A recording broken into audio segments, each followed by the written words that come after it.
Itong project na ito, itong Oplan na ito, nakita ninyo, nandito kasama natin yung mga ibang Metro Manila Mayor at ang mga iba't ibang Metro Manila leadership upang magsama-sama. Kasama po nandito po, buti na lang nandito po si MVP na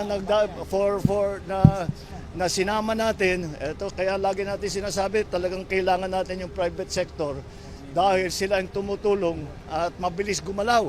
Kaya't nandito si Manny Pangilinan, nandito si Ramon Ang, ay silang dalawa ay nag-volunteer na sila na ang gagawa sa marami dito sa kailangan na gawin na trabaho.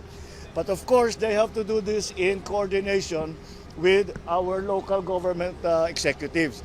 At alam naman natin, ang mga local government executives nung nakita nila na may project na ganito ay pumayag naman kaagad dahil siyempre ayaw nila ng baha doon sa kanila. So malaking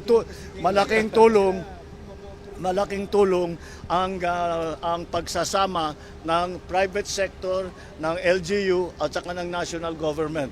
Kaya it will have, hindi kaya ng kahit na national government lamang, hindi kaya ng LGU lamang, hindi kaya ng private sector, ng mga negosyante, hindi nila kaya na sila lang. Kailangan magtulungan at ito yung mangyayari. Bibilisan natin, sana naman ay mababawasan ang estimate ng ating mga scientifico ay sabi nila mababawasan ng up to 60% ang pagbaha kung ito ay maging maayos na.